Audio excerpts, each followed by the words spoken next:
Halo anak-anak semua, selamat pagi. Om Swastiastu. Hari ini Ibu akan menjelaskan materi tema 6, subtema 3, yaitu energi alternatif. Disimak dengan baik ya, agar kalian bisa memahami materi yang Ibu sampaikan. Pada muatan PPKN, Ibu akan menjelaskan mengenai hak dan kewajiban. Tentunya kita menikmati energi yang tersedia merupakan hak kita sebagai manusia. Dan kewajiban kita sebagai manusia adalah menjaga ketersediaan energi. Hak dan kewajiban harus berjalan dengan seimbang agar dapat menciptakan keharmonisan. Nah, perhatikan ya, hak yang bisa kita peroleh antara lain bisa mendapatkan perlakuan secara adil, menggunakan alat permainan secara adil, mendapatkan kesempatan untuk bermain, diberikan waktu bermain oleh orang tua, dan bermain dengan siapa saja. Kemudian kewajiban yang harus kita taati atau yang kita lakukan antara lain menaati aturan permainan, memberi kesempatan setiap orang untuk bermain, tidak lupa waktu bermain, bermain dengan jujur, dan merapikan kembali alat permainan setelah digunakan. Masih banyak lagi ya hak dan kewajiban yang kita terima maupun yang harus kita lakukan. Pada muatan bahasa Indonesia, Ibu akan membahas materi sumber energi alternatif. Nah, energi alternatif merupakan sumber energi pengganti. Adapun contoh sumber energi alternatif antara lain ada matahari. Nah, matahari tersebut mengandung energi panas dan energi cahaya yang dapat dimanfaatkan oleh makhluk hidup. Manusia memerlukan energi panas dan energi cahaya untuk mengeringkan pakaian, menjemur ikan asin, kemudian menjemur gabah, dan juga untuk hewan bisa memanfaatkan energi matahari untuk menghangatkan badannya. Dan tentunya menerangi bumi juga ya. Kemudian tumbuhan bisa memanfaatkan energi matahari dalam proses fotosintesis. Nah, energi cahaya matahari bisa diubah menjadi energi listrik dengan memanfaatkan alat yaitu panel surya. Nah, energi listrik yang dihasilkan dari energi matahari merupakan contoh energi alternatif. Kemudian yang kedua ada air. Nah, air itu juga bisa memenuhi kebutuhan makhluk hidup untuk minum, mencuci, memasak, dan berbagai kegiatan yang lainnya. Nah, air tersebut memiliki energi gerak. Nah, energi gerak yang terdapat pada air bisa diubah menjadi energi listrik. Nah, caranya gerakan air yang akan memutar turbin, kemudian putaran turbin akan memutar generator yang menghasilkan energi listrik. Yang ketiga adalah angin. Angin juga memiliki energi gerak. Nah, energi angin dapat digunakan sebagai pembangkit energi listrik melalui pembangkit listrik tenaga bayu. Prinsip kerja PLTB yaitu mengubah energi gerak dari angin menjadi energi listrik dengan menggunakan kincir angin. Kincir angin itu dibuat dan diletakkan dalam suatu lapangan terbuka. Ketika angin datang, kincir angin akan berputar sehingga dapat menggerakkan turbin.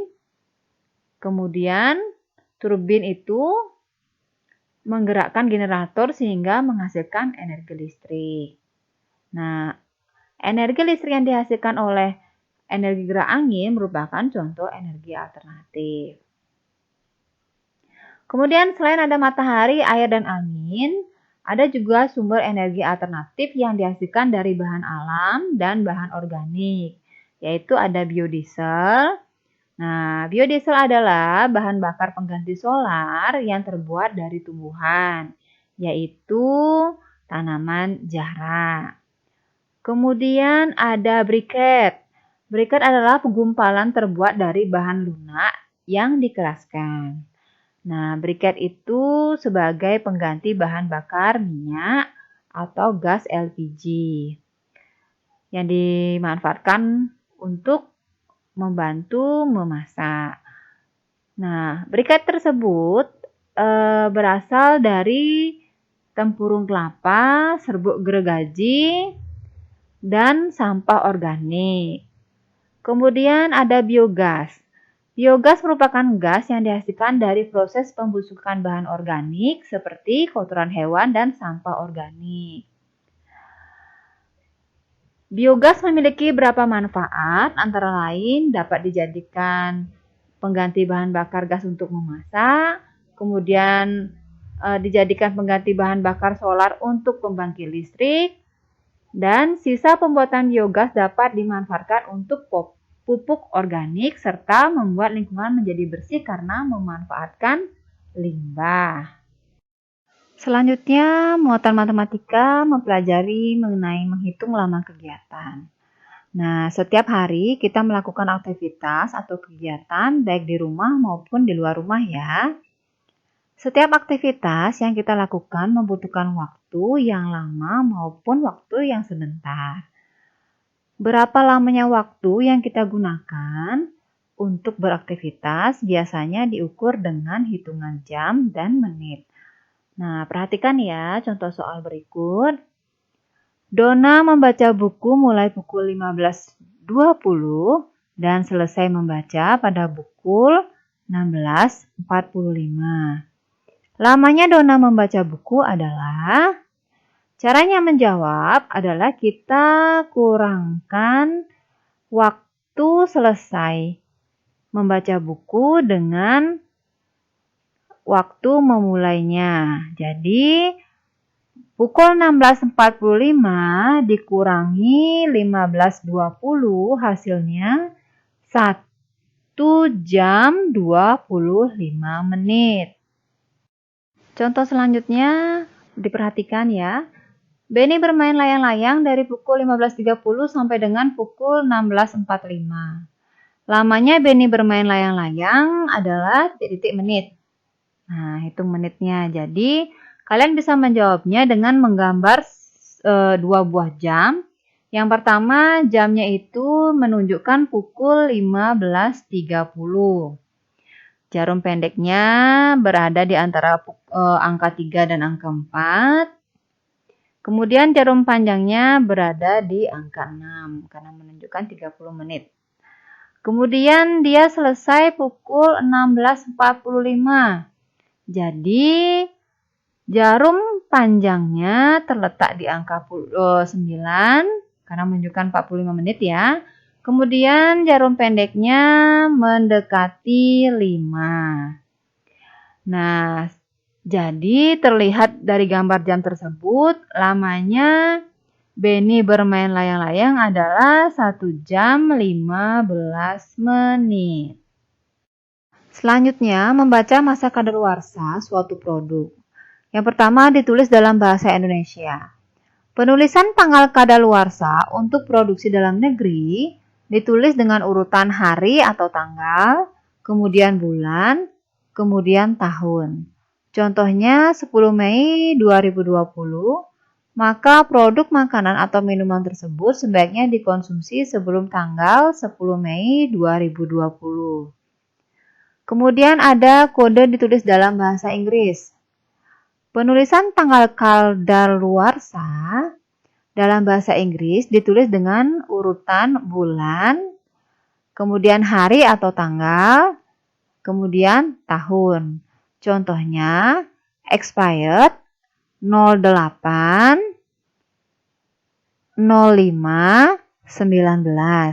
Berarti tanggal kadaluarsa produk tersebut adalah bulan Agustus tanggal 5 tahun 2019 atau tanggal 5 Agustus 2019.